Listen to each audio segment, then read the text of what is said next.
Boa noite, bem-vindos e bem-vindas ao nosso momento aqui juntos da nossa quarentena do bem.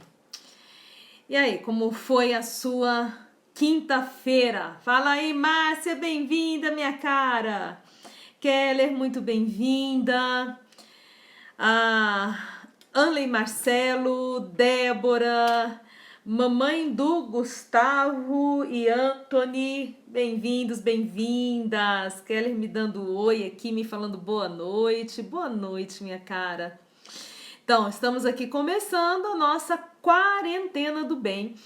E aquele projeto que era um projeto para 40 lives, hoje nós já estamos na 48ª. Que bacana, né?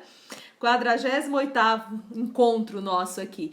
Silvana assistindo aqui, Ivonete, bem-vinda. Regina Portela, Ivonete me dando boa noite. Beijo, minha linda. Antônio Fernanda Silva, boa noite, Antônio. Não, Fernandes, Antônio Fernandes, boa noite. Lucilene, boa noite, minha cara. É isso aí, 48º encontro. E dentro aqui do nosso projeto, hoje nós estamos falando sobre o elemento terra, né? Comecei a falar do elemento terra na terça-feira, né? E hoje continuando, e hoje eu vou concluir a história da pequena sereia e trazer aqui mais algumas dessas reflexões para nós aqui. Irene Pereira, boa noite, minha querida! Gente, muito bom ter vocês por aqui, sabia? Muito bom estar com vocês e garantindo, né, esse nosso momento de construção de saúde mental, que é o nosso grande objetivo aqui dentro dessa live da quarentena do bem, é trabalhar temas que nos ajudem, né, nessa construção dessa saúde mental tão necessária em tempos difíceis, né? Bem, na verdade, saúde mental é importante a qualquer tempo. Mas nesses últimos dias, quem não está conseguindo garantir a tal da saúde mental pode correr riscos maiores, né? E não é o que nós queremos, então estamos aqui para nos apoiar mutuamente nisso. Cristiane também entrando por aqui, muito bem-vinda. Eu acho que tem batom no meu dente, ou dente no meu batom, não sei muito bem, um dos dois. Terra, elemento terra. Nós trabalhamos na semana retrasada o elemento fogo, né? Foram 3 lives aí trazendo os simbolismos desse elemento para nos ajudar nas nossas construções. Na semana passada nós trabalhamos o elemento água também com 3 lives e essa é a nossa segunda live do elemento terra. E eu trouxe, né, na terça-feira, eu comecei a falar com vocês da história da pequena sereia, né, Ariel, filha de Tritão, que por sua vez é filho de Poseidon, né, o deus dos mares, o irmão de Zeus e de Hades, né, os 3 grandes deuses, né, do Olimpo aí que derrotaram os titãs, né, um pouco de mitologia grega para nós. E então, esse filho de Poseidon, chamado Tritão, ele se tornou o rei dos mares. E ele teve 5 filhas, sendo que a caçula era Ariel. E fazia parte, né, desse conjunto de vivências desse povo do mar, que as meninas fossem à terra conhecer o que acontecia na superfície no seu 15º ano de vida. Era o momento do despertar, né? Bonito isso, porque água simboliza mundo inconsciente, água simboliza o mundo das emoções. E a terra simboliza a materialização, a concretude, a racionalização. Então, ao fazer 15 anos, essa menina moça precisava vir concretizar essas emoções, né? Olha aí como esse simbolismo é bacana. E cada uma das irmãs mais velhas, ao fazer 15, quando voltava, contava para as irmãs mais novas todas as maravilhas que tinha visto. E depois de vir a primeira vez à superfície, era permitido a elas vir uma vez por ano. Então, cada vez no seu aniversário, era permitido a elas vir novamente à Terra para ver, né, esse mundo da matéria, esse mundo da materialidade, da racionalização, da concretude. E é lógico que Ariel, como a filha mais jovem, a caçula, foi ficando assim, ansiosa por chegar a sua vez. E aí, Quando chegou a vez dela, ela, primeira vez vendo tudo, ela se deslumbrou por tudo, sobretudo ela se deslumbrou por um jovem que ela foi capaz de salvar, que estava morrendo afogado, e esse jovem era um príncipe. Ela se apaixona pelo príncipe, deseja vir morar na superfície.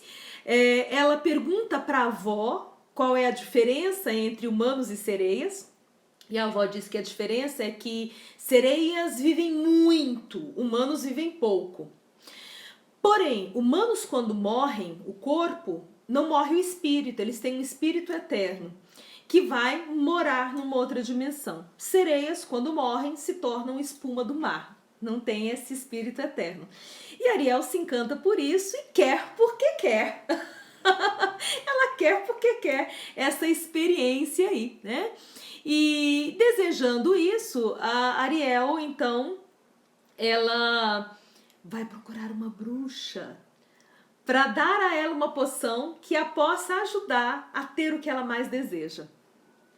Quando ela vai procurar essa bruxa, a bruxa dá uma ajudinha para ela, né? Diz: eu posso, menina, eu posso te ajudar. E se você tomar essa poção, a sua cauda de peixe vai se tornar pernas. Você vai ser a maior dançarina que já existiu na face da terra. Porém, 2 preços você vai pagar. O primeiro é que os seus pés vão doer muito, muito. Vai ser como se lâminas estivessem entrando nos seus pés enquanto você estiver dançando. Apesar de você ser uma grande dançarina, isso vai doer. Segundo, você vai perder a voz, você não vai falar, você vai ficar muda. E esse foi o preço pago por Ariel. Tudo isso nós tínhamos, né? Eu já tinha contado na live de terça-feira, que eu fui contando e fazendo os paralelos e desvendando esses mistérios, esse simbolismo todo, né? E aí eu parei a live quando eu disse, né, que porém, sempre tem um porém, né? Sempre quando uma bruxa dá alguma coisa, tem um porém aí. O porém é que se o príncipe não se casasse com ela e se casasse com outra, ela morreria e viraria espuma do mar. Não ganharia alma eterna. Porém, se o príncipe se casasse com ela, quando ele desse o primeiro beijo de amor após o casamento, ela se tornaria um ser humano, como outro qualquer, e ganharia sua alma eterna. Para ela, pareceu que o preço estava de bom tamanho. E foi por aí que eu parei a história. Bom, a continuidade da história é a seguinte. O príncipe se apaixona realmente por ela. Quando o príncipe a vê dançando, ele fica deslumbrado. Porém, ele tem uma outra necessidade, ele tem a necessidade de atender aos desígnios que o pai lhe propõe, que é casar com uma outra pessoa, que não Ariel, cujo nome ele nem sabia, porque ela não podia falar. Muito menos ele sabia que ela era aquela que o havia salvo. Enfim, ele não sabia de nada. Ele não seguiu o seu coração, ele seguiu as regras. Porque aqui eu quero começar a fazer essa leitura simbólica. Esse é um grande problema. Existem pessoas que são guiadas única e exclusivamente pela emoção. Ariel é um princípio disso. Ela teve uma emoção, um desejo de vir e materializar algo. Mas ela foi movida única e exclusivamente pelo desejo, então ela cometeu alguns erros estratégicos. E o príncipe? O príncipe parecia ser alguém movido exclusivamente pela razão. O que é próprio, inclusive, do arquétipo do feminino e do masculino. O arquétipo do feminino é o arquétipo emoção, intuição. O arquétipo do masculino é cabeça, razão, lógica. Né? O arquétipo do feminino é transcendência, é conexão com o afetivo. O arquétipo do masculino é conexão com a matéria. Tanto que a gente tem o patrimônio. Olha aí. Dá para tem a ver com pai.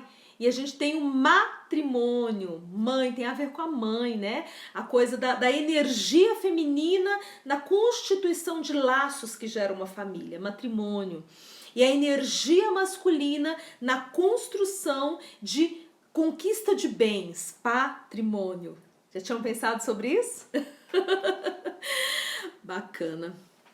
E aí o príncipe que amava aquela menina muda e excelente dançarina, não conseguiu dar vazão à sua emoção. Ele deu vazão única e exclusivamente à sua razão. Tem o ditado, né? Nem tanto à terra, nem tanto ao mar. E esse ditado é tão importante porque na medida que a gente entende que o certo, o adequado é casar razão e emoção, nós temos um potencial gerador de equilíbrio. Veja como isso é relevante nesse momento de quarentena. Se nós formos totalmente emoção, nós seremos guiados só pelos medos, só pelos receios. Isso é complicado, não é? E aí, de repente, guiados pelos medos e pelos receios, nós vamos materializar o quê? Nós vamos materializar comportamentos equivocados, comportamentos apenas de fuga, comportamentos que não vão nos ajudar a superar isso. Então, quando a gente consegue ter um controle emocional e uma leitura racional adequada e os dois se encaixam, nós conseguimos sucesso. Nem Ariel conseguiu, porque ela era, né, um símbolo aqui da emoção pura, nem o príncipe conseguiu, porque ele aqui é um exemplo da razão pura. Né? Ele tinha um amor por Ariel, mas foi guiado pela lógica, né, de casar com aquela para quem o pai já o havia prometido. E o fato é que quando o príncipe se casa, Ariel morre, como previsto. Não, antes disso tem um pequeno detalhe. As irmãs conseguem uma negociação. Lembra? É uma prole de 5, né? Então, ela tinha 4 irmãs ali e as irmãs vieram para ela com uma negociação feita com a bruxa. A bruxa, as irmãs disseram, mas não é justo, ela é mais jovem, ela é, né, muito ingênua. Aí a bruxa, não, então tá bom. Tem um jeito. Se ela, mas tem que ser ela, porque o amor é dela. Se ela matar o príncipe... Por isso, gente, que a história da Pequena Sereia não é um conto lá para crianças, né? A história é um tanto quanto macabra. Mas vamos lá. Se ela matar o príncipe, e tem que ser esfaqueado, alguma coisa assim, porque tem que verter sangue. Quando o sangue do príncipe vertido ali, quando da morte, tocar as pernas dela, ela vai voltar a ter o rabo de sereia, ela vai voltar a ser sereia, ela não vai morrer. E as irmãs então deram a ela uma adaga para que ela executasse o projeto de matar o príncipe. Mas o príncipe era o amor da vida dela. Ela não teve coragem de matar o príncipe. Ela teve até a oportunidade. E ele foi se despedir dela antes do casamento. E aquela era uma boa oportunidade para que ela o apunhalasse, talvez até pelas costas. E que ela voltasse a ser uma sereia, então, já que ela não tinha conquistado o amor dela, pelo menos ela se tornaria uma sereia. Mas lembre-se que ela fez tudo aquilo não foi só por amor ao príncipe, mas foi pelo desejo de ter uma alma imortal, coisas que as sereias não tinham. Ela tinha um sentimento nobre. Quando nós buscamos algo material, a gente tem que fazer essa distinção. Será que esse algo material que eu estou buscando é nobre ou não? Eu posso buscar coisas materiais que são nobres e posso buscar coisas materiais que não são nobres. O modo como eu busco essas coisas materiais podem ser nobres, mas podem não ser nobres. Então é um momento até da gente pensar um pouquinho, né? Eu quero isso para mim, eu quero conquistar isso, mas é nobre? É nobre ter isso? É nobre possuir isso? E o modo como eu estou correndo para possuir isso é nobre ou não? Então Ariel queria sim o amor do príncipe, Ariel queria sim uma alma eterna, isso era nobre, mas ela também queria fazer isso de uma forma nobre. E quando foi dado a ela a oportunidade de matar o príncipe, para que o sangue vertido do príncipe fizesse com que a cauda de sereia, né, tomasse o lugar das pernas e ela voltasse para o oceano, ela não aceitou. O príncipe foi lá, se despediu dela. E quando o príncipe se casou e deu o beijo na esposa, então, né? Depois do casamento, na esposa, Ariel morreu. E aquele seria o momento que ela se transformaria em espuma do mar. As irmãs pegaram seu corpo e levaram para o oceano, onde ela se juntaria com o oceano, se tornando apenas espuma do mar. Naquele momento, espíritos mais elevados, né? Os deuses do Olimpo, talvez, porque isso aqui já é um conto de fada, com quanto tenha sua origem aí em deuses da mitologia grega. Mas esses seres olharam para Ariel e viram que ela tinha uma alma nobre, conquanto não fosse eterna. E que ela merecia, porque ela se sacrificou. Então aquele sacrifício a fazia merecedora.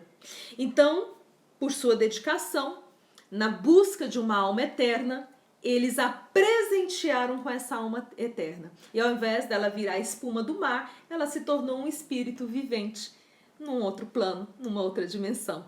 E é assim que termina essa história. Muito diferente da história contada pela Disney, né? Bem diferente. Ok. Agora a gente vai pensar um pouquinho, né, nesses elementos simbólicos aqui colocados.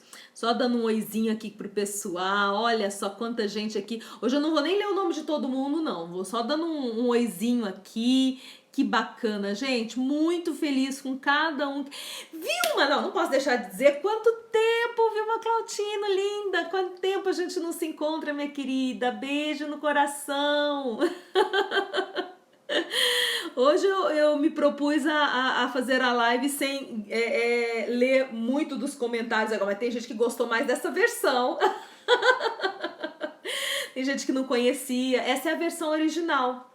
Essa versão que eu contei pra vocês aqui é a história original, né? As outras elas foram misturar alguns aspectos para dar mais leveza, para ela se tornar um conto de fadas para crianças, né? Porque essa coisa de esfaquear o príncipe, o sangue do príncipe vai fazer a perna dela voltar a ser, né, o rabo de sereia, é meio pesado, né? Mas essa versão que eu contei pra vocês é a versão original desse conto. Então eu quero voltar em alguns aspectos, que são os aspectos que eu quero fixar para nós aqui hoje, para o nosso momento de crescimento, de construção, não só da nossa saúde mental, mas de construção do nosso desenvolvimento, né? Da nossa ascensão enquanto seres que estão aqui para crescer, para que a gente continue aí. Bom, eu falei ontem da história da dor nos pés, né? Que ela tinha quando dançava. E ontem eu falava com vocês, inclusive, sobre o fato de que dói, viver dói, né? Eu usei a expressão ossos do ofício, por mais que você ame fazer algo, tem a parte doída do negócio, né? Por exemplo, ser mãe, né? Eu amo ser mãe e amava ser mãe dos meus filhos, crianças, e era muito bacana e tenho muita saudade. E se fosse para viver tudo de novo, eu escolheria sim viver tudo novamente. Mas tinha umas horas assim que era pesado. Assim, ai, que canseira, gente, vontade de dormir de novo uma noite inteira. Sem menino pra me acordar. Então, assim, por mais que você faça algo, quer no campo profissional, quer no campo de vida pessoal, que é maravilhoso, que você ama fazer, vai doer, né? E aqui, ontem eu falava disso, mas hoje eu quero trazer um novo aspecto dessa coisa dos pés dela que doía quando ela dançava, que é a coisa de que dói andar pelas próprias pernas. Algumas pessoas, né? Com certeza não é ninguém que tá aqui. Algumas pessoas, elas optam de viverem sempre a partir das escolhas do outro. Já me aconteceu muito no consultório de atender mulheres que vinham conversar comigo na terapia, todas angustiadas, desgostosas, descontentes, deprimidas, raivosas, iradas, nervosas, ofendidas, magoadas, com coisas do tipo, porque o meu marido vendeu a nossa casa sem meu consentimento. Eu pensava, como é que o marido vende uma casa sem consentimento? Porque por força de lei tem que ter assinatura. Tá, existem casos que não, mas aí eu perguntava, mas você não teve que assinar? Ele, né, era um tipo de venda que você não tinha uma participação jurídica nessa história? Não, eu tive que assinar, eu fui lá no cartório assinar. Cara, então como é que vendeu sem o consentimento?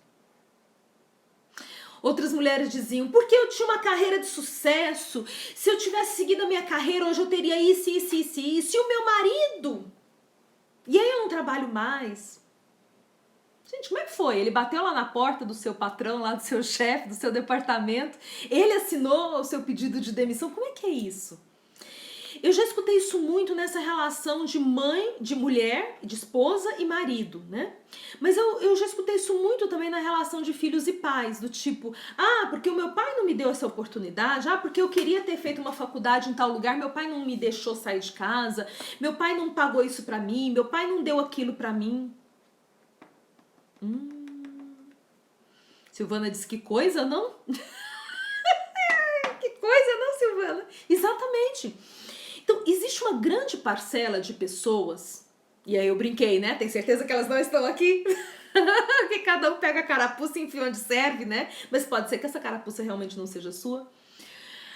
Existe uma grande parcela de pessoas que elas vivem assim, elas vivem colocando as decisões importantes da vida dela no outro e depois elas passam uma vida inteira se vitimizando, né? O que é se vitimizar? É ficar dizendo que ela é vítima de algo quando na verdade não é. Existiu uma escolha. Existiu uma escolha. Essa mulher que assinou para vender a casa, existia a escolha dela endurecer e não assinar. Eu já escutei coisas do tipo, eu tinha certeza que esse negócio ia dar errado. Olha, gente, se tinha tanta certeza, por que assinou? Se tinha tanta certeza, por que endossou o erro do outro? Né? A que saiu do emprego, existia uma outra opção. E as pessoas, elas optam. E isso, gente, muitas vezes é um movimento inconsciente, tá? Não tô dizendo que é um movimento consciente. A pessoa fez e nem se deu conta de que fez. Tanto é que essas pessoas em terapia, elas precisam justamente da fala do terapeuta para ajudá-las a perceber que elas foram sendo levadas para isso, na verdade, que elas se conduziram para isso e achavam que estavam sendo levadas. Leva um tempo de terapia para a pessoa tomar essa consciência. Quando toma consciência, leva até um susto. A dor nos pés, quando eu danço, quando eu ando pelas minhas próprias pernas, é uma dor que às vezes a pessoa não quer sentir. Então ela se permite ser carregada pelo outro. Porque se essa mulher não quisesse assinar o documento, ao não assinar o documento da venda da casa, vocês concordam que ela ia ter que pagar um preço alto em termos de guerra, de discussão? Não ia? Ia. E aí ela preferiu não discutir, mas também teve um preço. Porque toda decisão é um preço. Se você vai com as suas próprias pernas, vai ter um preço, né? Lembre-se sempre de Ariel. Ela era uma excelente dançarina, mas doía como se facas estivessem penetrando os seus pés. Então, se você escolhe andar pelas suas próprias pernas, vai ter um preço. Mas se você escolher ser carregada pelo braço do outro, também vai ter um preço. Qual é o preço? A gente tem que escolher os preços a serem pagos. Eu, particularmente, sempre prefiro pagar o preço de andar pelas minhas próprias pernas. Porque seja como for, a decisão foi minha, se eu errei, o erro foi meu, e aí eu posso aprender com o meu próprio erro. Eu não gosto de ficar à mercê do que o outro vai escolher para mim. Eu prefiro estar ali com as rédeas nas mãos, né? A rédea da minha vida aqui na minha mão.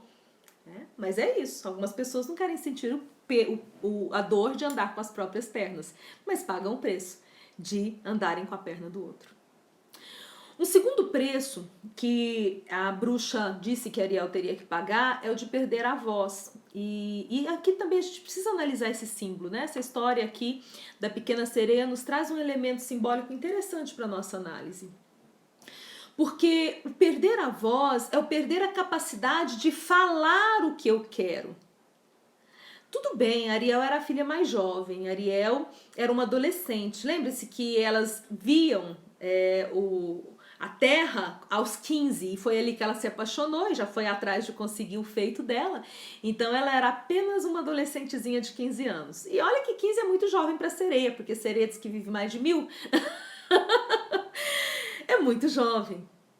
Mas quantos anos você tem hoje? Então, se você não tem mais 15 anos, talvez você precise começar a pensar em como recuperar a sua voz, em como recuperar a sua habilidade de gritar suas próprias dores, de reclamar os seus direitos, de abrir a boca, botar a boca no trombone e começar a dizer a que veio. Eu brinco muito dizendo que o meu filho mais velho, o Frederic, ele já nasceu dizendo ao mundo a que veio, né? Ele não chorava, ele berrava. Aquele menino chamado, né? As pessoas falam, ai, que menino de pulmão tão forte. Mas, de repente, a gente vai perdendo essa habilidade na vida. Você precisa trazer de novo para si a rédea, a responsabilidade de andar pelos seus próprios pés e recuperar a sua voz. Quando a gente estuda, né, os pontos energéticos, nós temos 7 principais pontos energéticos. Na verdade, cada Poro é um ponto energético, é um ponto de comunicação da energia externa com a interna. Mas tem 7 principais pontos energéticos, são conhecidos como 7 chakras, e existe o chakra aqui da garganta, né? Que é um ponto energético responsável justamente por essa coisa de pôr para fora o meu desejo, a minha emoção. Vocês já viram que algumas pessoas têm aquela coisa de ficar toda vermelhinha assim? Né? Principalmente se a pessoa é muito branquinha, aí ela fica nervosa, começa a pipocar um vermelhão aqui, vai subindo, vai subindo. Algumas pessoas se sentem envergonhadas com isso, né?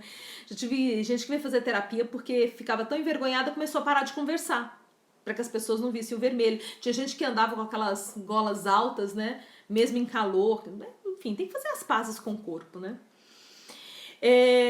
Mas esse é outro tema. Mas o fato é que essa vermelhidão que dá nessa região é uma expressão de como esse chakra aqui tá travado, precisa destravar esse chakra, a habilidade de pôr para fora, de falar, de comunicar.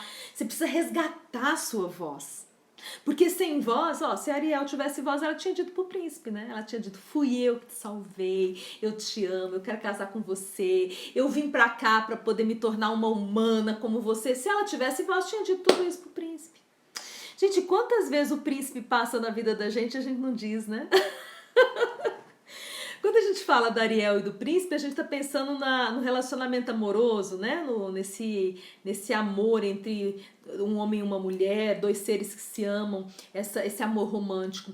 Mas o príncipe não necessariamente representa a experiência romântica. O príncipe às vezes é oportunidade, né? É um amigo que te dá a mão e você... Né? Gente, quantas vezes já me aconteceu de eu virar para um aluno, uma aluna e dar para ele ou para ela uma oportunidade, né? Porque eu via que tinha ali uma perspectiva, eu enxergava que tinha ali um potencial e eu chegava e falava, fulano, você quer que eu te apoie? Eu posso te apoiar nisso, nisso e nisso. A pessoa se calava. Eu sabia o que eu tinha para oferecer. E eu sabia que eu estava oferecendo de bom grado, de coração, que eu não ia cobrar disso, inclusive. Quantas vezes já me oferecia até gratuitamente. E a pessoa não deu retorno. Não dá conta de falar. É preciso recuperar a voz.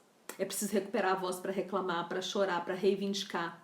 É preciso recuperar a voz para dizer que ama. Tem pessoas que não conseguem dizer que amam. No caso de Ariel, ela não conseguia comunicar o seu amor. Ela amava e não conseguia dizer que amava. É preciso recuperar a voz. E quando nós recuperamos a voz e quando nós andamos pelas próprias pernas, né, esses dois simbolismos muito fortes aqui dentro da história da pequena sereia. Então, olha, quando nós voltamos a andar pelas nossas próprias pernas, aceitando a dor de andar pelas próprias pernas ao invés de optar de andar pela perna do outro. Porque vai doer também, mas vai doer depois, né? Pelo menos pelas minhas próprias pernas, o que tiver do que doer vai doer agora. E quando eu recupero a minha voz, esses dois elementos aqui são muito fortes, muito fortes. Quando eu faço isso, então eu tenho a condição de concretizar os meus sonhos. Que é justamente essa ideia, né, de sair do mar. O mar é o espaço do desejo, da emoção, e vir para a terra, que é o espaço da concretização. E aquilo que você materializar, sabe, pela eternidade, isso será um testemunho da sua existência aqui na Terra. Algumas pessoas acreditam que o espírito é eterno, né, como essa própria história fala, e de que quando nós partirmos daqui, isso não é o fim. Outras pessoas acreditam que existe apenas a matéria e que é o fim. De alguma forma, mesmo aqueles que acreditam que existe apenas matéria e que morreu é o fim, existe algo que fica eternizado, que é o testemunho do que você materializa aqui na Terra. Então a minha pergunta de fechamento, né, para a gente ir arrematando aqui o nosso tema, a minha pergunta é: que legado você está construindo? Quando você não andar mais nesse plano terreno, né, nessa materialidade, nessa terra enquanto concretude, o que terá ficado eternizado? Que perfume você está deixando enquanto você passa por essa existência? Qual que é o perfume que você está exalando? O perfume do qual as pessoas vão se lembrar. Eu conversava ontem com uma paciente que fez aniversário agora recente, e aí eu perguntei para ela quais foram os aniversários mais marcantes que ela já teve na vida. E aí ela me falou do aniversário quando ela fez 8 anos de idade. E ela já é uma mulher madura hoje. E ela colocou como um dos mais marcantes esse. E eu disse, o que mais te marcou? Ela... O sabor do bolo de chocolate que a minha madrinha fez para mim. Nunca mais comi um bolo como aquele. Veja, o sabor do bolo de chocolate é a prova do amor da madrinha por ela, uma prova materializada através do paladar. Quais são os sabores palatáveis e deliciosos que você está deixando aqui, enquanto você caminha por essa existência? Quando nós falamos do elemento terra, que é o elemento que está norteando as nossas reflexões desta semana, nós estamos falando de concretude. Lembra que eu comecei a live de ontem dizendo que a gente não pode ficar só no plano dos sonhos, né? A gente tem que trazer o sonho para a realidade, a gente tem que materializar os sonhos. E o legado é isso. Existe algo que para mim é valoroso, existe algo que para mim é um valor forte, que norteia a minha existência, então eu vou atuar no mundo, eu vou agir no meu dia a dia em conformidade com esses meus valores essenciais. E enquanto eu caminho, eu tô deixando uma marca. O legado é a marca, né? Imagina a marca dos seus pés ficando. Né? Que é a marca do bolo de chocolate da madrinha, né? Que é a marca do perfume da casa da avó, que é a marca das histórias da minha avó, audição. A gente capta por todos os órgãos do sentido. Que é a marca do carinho, do afago, do aconchego, do abraço da pessoa que se ama. Qual é a marca que você está deixando? Essa marca palatável, essa marca auditiva, essa marca visual, essa marca tátil, essa marca olfativa. Que marca é essa que você está deixando? Que revela a tua essência e que garante a tua permanência nessa existência, mesmo quando você não estiver mais aqui. E o quando não estiver mais aqui não tem a ver só com a morte, porque as partidas acontecem o tempo todo. Quantos amigos de outrora, com quem nós convivíamos dia a dia, não estão conosco, mudaram de cidade, mudaram de país, mudou de rotina, tá na mesma cidade, mas mudou de rotina, e a gente não consegue se encontrar mais, né? Nessa quarentena, gente, né? A gente não encontra o povo mais. Mas a marca registrada tá lá. E aí você lembra, você fecha o olho e você presentifica aquela preciosidade daquela pessoa na tua vida. E aqui agora é como se a pessoa estivesse de novo com você. É como se aqui agora você estivesse saboreando o bolo de chocolate. É como se aqui agora você estivesse sentindo o toque daquele abraço. É como se aqui agora você estivesse sentindo aquele perfume. O que você está materializando? Essa é a pergunta com a qual eu quero fechar essa live. Dizendo, mais uma vez. Andréia, saudade de você também, minha querida. Então eu quero fechar essa live repetindo essa pergunta. O que você tem materializado? Caminhe pelas próprias pernas, mesmo sentindo dor. É melhor do que parecer confortável sendo carregada pelos outros, pelas pernas alheias e pagar um preço depois e ficar se vitimizando. 2. Traga de volta a sua voz. Fale, grite, chame, reclame, diga que ama. Fale. Dê voz porque você deseja, sente, pensa. E materialize os seus sonhos, concretize os seus sonhos e construa o seu legado. É belíssima a história de Ariel, quando a gente entende que depois de toda a história, mesmo passando pelas tragédias, mesmo passando pelas dores, mesmo não tendo ficado com seu amor, ela conseguiu a sua alma eterna. A alma eterna é legado, é uma tradução desse símbolo, é legado. Então que a gente caminhe por essa existência construindo esse nosso legado e que seja um legado que vai fazer diferença para todos aqueles que de alguma forma se conectarem conosco. Beijo no coração. E para vocês que estão aqui, estão acompanhando o curso 19, eu entro lá com a Liz para continuar o curso do jogo do digital. Se você ainda não entrou, gente, hoje é o terceiro dia de aula, tá? Já teve duas, hoje é o terceiro dia de aula, né? A gente tá caminhando aí, o pessoal tá gostando bastante. Então, se você ainda não entrou, quem sabe, hein? Ó, quem sabe você ainda corre, são 17 dias. Para quem já tá dentro, prazer enorme. E 19 horas eu te encontro. Para nossa live da Quarentena do Bem, sábado às 18 horas eu te encontro. Beijo no coração e fiquem com Deus.